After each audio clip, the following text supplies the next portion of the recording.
सत श्री अकाल जी सारिਆਂ ਨੂੰ ਤੇ ਆਪਣੇ ਚੈਨਲ YouTube ਫਾਰਮਰ ਤੇ ਤੁਹਾਡਾ ਸਭ ਦਾ ਸਵਾਗਤ ਹੈ। ਸੋ ਅੱਜ ਆਪਾਂ ਗੱਲ ਕਰਾਂਗੇ ਥੋੜੀ ਜੀ ਕਿਸਾਨ ਬਿੱਲਾਂ ਬਾਰੇ। ਇਸ ਦੇ ਸੰਬੰਧਿਤ ਹਾਲੇ ਆਪਣੇ ਕਈ ਪੰਜਾਬ ਵਿੱਚ ਅਜਿਹੇ ਭਾਈਚਾਰੇ ਕਹਿ ਦਈਏ ਆਪਾਂ ਜਾਂ ਫਿਰ ਕੁਝ ਸਮੂਹ ਕਹਿ ਦਈਏ ਜਿਨ੍ਹਾਂ ਨੂੰ ਇਸ ਦੇ ਬਾਰੇ ਜਾਣਕਾਰੀ ਹੈ ਨਹੀਂ, ਤੇ ਉਹਨਾਂ ਦੇ ਸੰਬੰਧਿਤ ਅੱਜ ਜਾਣਕਾਰੀ ਤੁਹਾਡੇ ਨਾਲ ਸਾਂਝੀ ਕਰਾਂਗੇ ਕਿ ਅਕਸਰ ਇਹ किसान बिल ने जिहड़े आखिर इन्हां दा रोल की होवेगा ते इहदे नाल किहड़ा वर्ग प्रभावित होवेगा ਉਹਦੀ जानकारी आपां तुहाडे नाल सांझी करांगे भी की ये केवल किसानी नूं प्रभावित करनगे, केवल किसान ही प्रभावित होणगे जां फिर पंजाब दे होर किहड़े वर्ग ने जिहड़े कि मोदी सरकार दे पंजे दे थल्ले आ जाणगे। ਪਹਿਲਾਂ ਗੱਲ ਕਰ ਲੈਂਦੇ ਆਪਾਂ किसानी दी भी किसानी दे की प्रभाव पवेगा।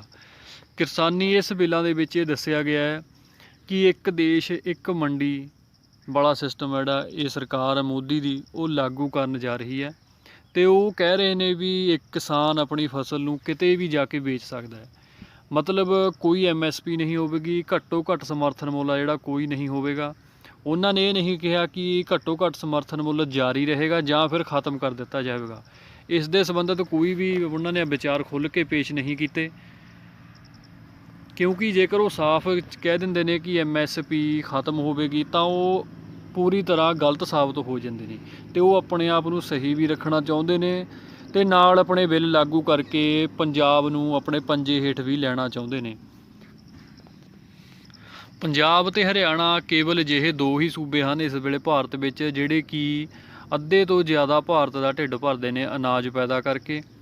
तो जदों हरी क्रांति की लोड़ सी तो उदों भारत हरियाणा तो पंजाब के उपर ही निर्भर होया सी पूरी तरह, तो पंजाब हरियाणे ने ही इन्ना अनाज पैदा किया कि पूरे भारत का ढिड भर सकिया। नहीं हुण तक भुखमरी के इन्ने हालात माड़े हो जाने सी कि आए दिन ही भुखमरी के कारण वड्डी गिणती विच मौतां देखण नूं मिलिया करनियां सी। तो हुण उन्होंने ये बिल पेश किए ने कि जिहड़े प्राइवेट अदारे आउणगे, पूंजीपति वर्ग आऊगा जिहड़ा वड्डे वर्ग ने, तो वो किसानां दीयां फसलां खरीदिया करनगे। कोई मंडी सिस्टम नहीं होवेगा, मंडी विच जो आड़ती ने वो विले होणगे।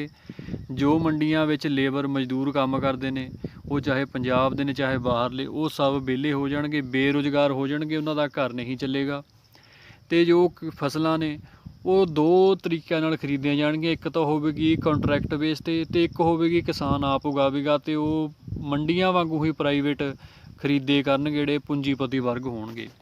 तो पहला कॉन्ट्रैक्ट बेस ते देखिए तो कॉन्ट्रैक्ट बेस ते होवेगा भी कोई वड्डियां कंपनियां होणगियां, वो किसान नाल कंटैक्ट करनी है कि तू आह फसल बीजनी आ, तो ये लई बीज भी वो आप मुहैया करवाउणगियां, स्प्रेहां खाद पानी सब आप देणगियां।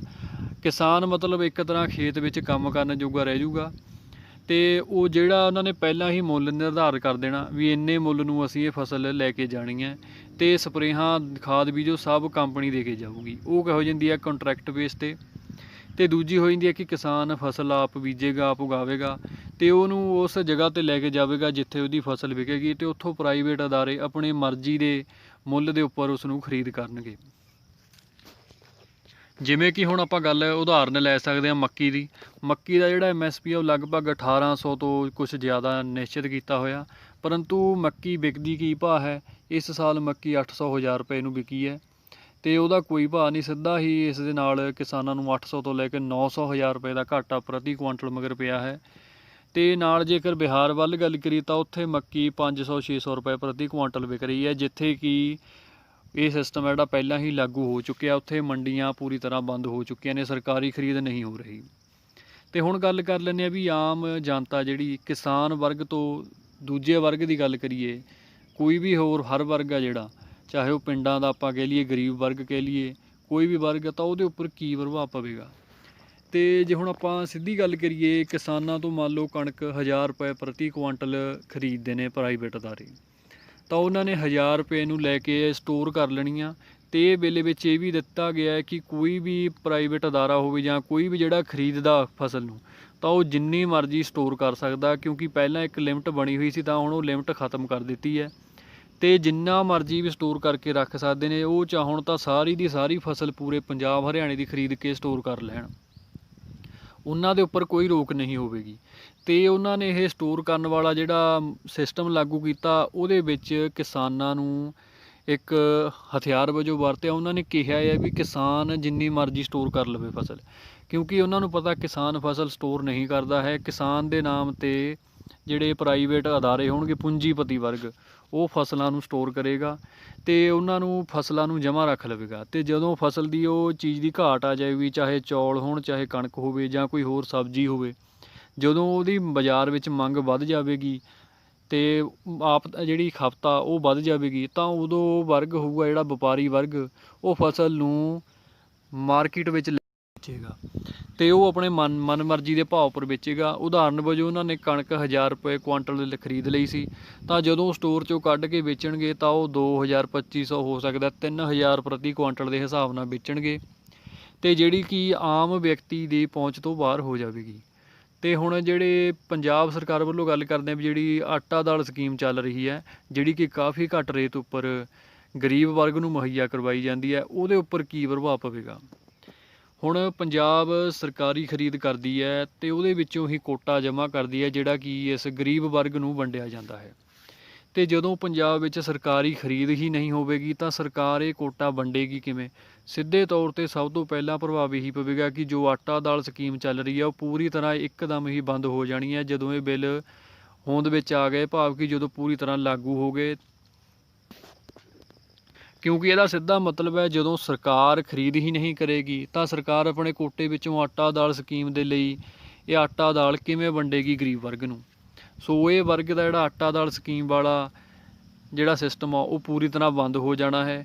ਕੋਈ ਸਸਤੀ ਦਾਲ ਨਹੀਂ ਮਿਲੇਗੀ, ਕੋਈ ਸਸਤਾ ਆਟਾ ਨਹੀਂ ਮਿਲੇਗਾ, ਅਤੇ ਜੋ ਵੀ ਪ੍ਰਾਈਵੇਟ ਅਦਾਰੇ ਆਪਣੇ ਮਨਮਰਜ਼ੀ ਦੇ ਵੇਚਣਗੇ 20 ਰੁਪਏ, 50, 100 ਰੁਪਏ ਕਿੱਲੋ, ਜਿੰਨਾ ਵੀ ਉਹਨਾਂ ਦਾ ਰੇਟ ਨਿਰਧਾਰਿਤ ਹੋਵੇਗਾ ਉਸ 'ਤੇ ਹੀ ਖਰੀਦਣਾ ਪਵੇਗਾ। ਉਹ ਚਾਹੇ ਕੋਈ ਸ਼ਹਿਰ ਦਾ ਵਿਅਕਤੀ ਹੋਵੇ, ਚਾਹੇ ਕਿਸਾਨ ਹੋਵੇ, ਜਾਂ ਫਿਰ ਕੋਈ ਗਰੀਬ ਵਰਗ ਹੋਵੇ, ਪਿੰਡਾਂ ਦਾ ਮਜ਼ਦੂਰ, ਭਾਅ ਸਭ ਲਈ ਇੱਕ ਹੋ ਜਾਵੇਗਾ, ਕਿਸੇ ਨੂੰ ਕੋਈ ਸਸਤਾ ਦਾਲ ਆਟਾ ਨਹੀਂ ਮਿਲੇਗਾ। ਅਤੇ ਹੁਣ ਗੱਲ ਕਰ ਲੈਂਦੇ ਹਾਂ ਵੀ ਵਪਾਰੀ ਵਰਗ 'ਤੇ ਕੀ ਪ੍ਰਭਾਵ ਪਵੇਗਾ। ਅਤੇ ਹੁਣ ਜਿਵੇਂ ਕਿਸਾਨ ਸਬਜ਼ੀਆਂ ਵੇਚਦੇ ਨੇ ਤਾਂ ਉਹ ਵਪਾਰੀ ਖਰੀਦਦੇ ਨੇ ਅਤੇ ਅੱਗੇ ਵੱਖ-ਵੱਖ ਮੰਡੀਆਂ ਵਿੱਚ ਸਪਲਾਈ ਕਰਦੇ ਨੇ, ਉਸ ਦੇ ਨਾਲ ਵਪਾਰੀਆਂ ਦਾ ਰੁਜ਼ਗਾਰ ਚੱਲਦਾ ਹੈ। ਅਤੇ ਹੁਣ ਜਿਹੜਾ ਸਿਸਟਮ ਇਹ ਲਾਗੂ ਹੋ ਜਾਵੇਗਾ, ਉਸ ਦੇ ਨਾਲ ਜੋ ਵੱਡੀਆਂ ਪੂੰਜੀਪਤੀ ਵਰਗ ਨੇ, ਕੰਪਨੀਆਂ ਆਉਣਗੀਆਂ, ਉਹ ਡਾਇਰੈਕਟ ਕਿਸਾਨ ਤੋਂ ਸਬਜ਼ੀਆਂ ਦਾਲਾਂ ਜੋ ਵੀ ਖਰੀਦਣਗੇ ਅਤੇ ਡਾਇਰੈਕਟ ਹੀ ਵੇਚਣਗੇ। ਆਪਣੀਆਂ ਉਹਨਾਂ ਦੀਆਂ ਦੁਕਾਨਾਂ ਹੋਣਗੀਆਂ, ਉਹਨਾਂ ਦੇ ਵਿੱਚ ਵੇਚਣਗੇ। ਜਿਹੜਾ ਵਪਾਰੀ ਵਰਗ ਆ, ਮੱਧਮ ਵਪਾਰੀ ਆ ਵਰਗ ਦਾ, ਉਹ ਪੂਰੀ ਤਰ੍ਹਾਂ ਖਤਮ ਹੋ ਜਾਵੇਗਾ ਕੁਝ ਹੀ ਮਹੀਨਿਆਂ ਦੇ ਵਿੱਚ, ਕਿਉਂਕਿ ਉਹਦੀ ਕੋਈ ਆਮਦਨ ਦਾ ਜ਼ਰੀਆ ਨਹੀਂ ਹੋਵੇਗਾ। ਵਪਾਰੀਆਂ ਦੀਆਂ ਦੁਕਾਨਾਂ ਠੱਪ ਹੋ ਜਾਣਗੀਆਂ।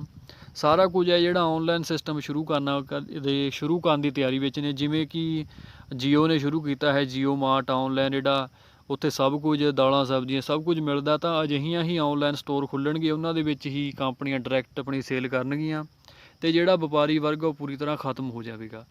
ਸੋ ਇੱਥੋਂ ਆਪਾਂ ਦੇਖ ਸਕਦੇ ਹਾਂ ਕਿ ਕਿਸਾਨੀ ਤੋਂ ਲੈ ਕੇ ਮਜ਼ਦੂਰ ਹੋ ਗਿਆ, ਗਰੀਬ ਵਰਗ ਹੋ ਗਿਆ, ਮੱਧਮ ਵਰਗ, ਵਪਾਰੀ ਵਰਗ, ਇਹ ਸਾਰੇ ਵਰਗ ਨੇ ਪੂਰੀ ਤਰ੍ਹਾਂ ਆਉਣ ਵਾਲੇ ਲਗਭਗ 1 ਤੋਂ 2 ਸਾਲ ਦੇ ਵਿੱਚ ਹੀ ਪੂਰੀ ਤਰ੍ਹਾਂ ਖਤਮ ਹੋ ਜਾਣਗੇ।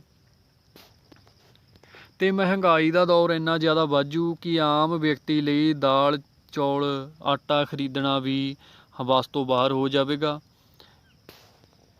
ਅਤੇ ਜੋ ਭਾਰਤ ਦੇਸ਼ ਹੈ, ਜਿਹਦੇ ਵਿੱਚ ਪੰਜਾਬ, ਹਰਿਆਣਾ ਵੀ ਆਉਂਦੇ ਹਨ, ਇਹ ਇਹਨਾਂ ਪੂੰਜੀਪਤੀਆਂ ਦੇ ਹੱਥਾਂ ਦੀ ਇੱਕ ਕਠਪੁਤਲੀ ਬਣ ਜਾਵੇਗਾ ਅਤੇ ਜੋ ਵੀ ਉਹ ਕਹਿਣਗੇ ਫਿਰ ਉਹ ਕਰਨਾ ਪਵੇਗਾ। ਇੱਕ ਤਰ੍ਹਾਂ ਗੁਲਾਮ ਹੋਣ ਵਾਲੀ ਗੱਲ ਹੀ ਆਪਾਂ ਇਹਨੂੰ ਕਹਿ ਸਕਦੇ ਹਾਂ। ਸੋ ਇਸੇ ਗੱਲਾਂ ਕਰਕੇ ਇਸ ਦਾ ਵਿਰੋਧ ਹੋ ਰਿਹਾ। ਇਹ ਨਾ ਸਮਝਿਆ ਜਾਵੇ ਕਿ ਇਹ ਕਾਨੂੰਨ ਨੇ ਕੇਵਲ ਇਹ ਕਿਸਾਨਾਂ ਨੂੰ ਹੀ ਅਫੈਕਟ ਕਰਨਗੇ, ਕਿਸਾਨਾਂ 'ਤੇ ਹੀ ਬੁਰਾ ਪ੍ਰਭਾਵ ਪਵੇਗਾ। ਹਰ ਵਰਗ ਪੰਜਾਬ ਦਾ ਇਹਦੇ ਨਾਲ ਪ੍ਰਭਾਵਿਤ ਹੋਵੇਗਾ। ਜੋ ਬਹੁਤ ਵੱਡੇ ਘਰਾਣੇ ਨੇ ਉਹਨਾਂ ਉੱਪਰ ਇਸ ਦਾ ਅਸਰ ਘੱਟ ਪਵੇਗਾ। ਮੱਧਮ ਵਰਗ ਹੋ ਗਿਆ, ਮਜ਼ਦੂਰ ਹੋ ਗਿਆ, ਕਿਸਾਨ, ਵਪਾਰੀ ਵਰਗ, ਗਰੀਬ ਵਰਗ, ਇਹ ਸਾਰਾ ਬੁਰੀ ਤਰ੍ਹਾਂ ਪ੍ਰਭਾਵਿਤ ਹੋਣ ਜਾ ਰਿਹਾ ਅਤੇ ਆਉਣ ਵਾਲੇ 1-2 ਸਾਲਾਂ ਵਿੱਚ ਹੀ ਇਹ ਪੂਰੀ ਤਰ੍ਹਾਂ ਖਤਮ ਹੋ ਜਾਵੇਗਾ। ਸੋ ਇਸੇ ਕਰਕੇ ਪੰਜਾਬ ਵਿੱਚ ਹੁਣ ਇਸ ਦਾ ਵਿਰੋਧ ਆ ਜਿਹੜਾ ਵੱਡੇ ਪੱਧਰ ਉੱਪਰ ਸ਼ੁਰੂ ਹੋ ਗਿਆ। ਸੋ ਆਪਾਂ ਸਭ ਨੂੰ ਇਸ ਦਾ ਸਾਥ ਦੇਣਾ ਚਾਹੀਦਾ ਹੈ, ਚਾਹੇ ਆਪਾਂ ਕਿਸੇ ਵੀ ਵਰਗ ਤੋਂ ਸੰਬੰਧ ਰੱਖਦੇ ਹੋਈਏ, ਕਿਸਾਨ ਵਰਗ, ਵਪਾਰੀ ਵਰਗ, ਮਜ਼ਦੂਰ ਵਰਗ ਹੋਵੇ, ਕੋਈ ਵੀ ਹੋਵੇ, ਆਪਾਂ ਨੂੰ ਇਸ ਦਾ ਵਿਰੋਧ ਕਰਨਾ ਚਾਹੀਦਾ ਹੈ ਤਾਂ ਜੋ ਆਪਾਂ ਆਉਣ ਵਾਲੇ ਸਮੇਂ ਵਿੱਚ ਇਹਨਾਂ ਪੂੰਜੀਪਤੀਆਂ ਦੀ ਗੁਲਾਮ ਨਾ ਬਣ ਸਕੀਏ। ਉਮੀਦ ਹੈ ਤੁਹਾਨੂੰ ਜਾਣਕਾਰੀ ਸਪਸ਼ਟ ਅਤੇ ਚੰਗੀ ਸਮਝ ਆ ਗਈ ਹੋਵੇਗੀ ਅਤੇ ਹੁਣ ਇਜਾਜ਼ਤ ਦਿਓ। ਧੰਨਵਾਦ ਜੀ।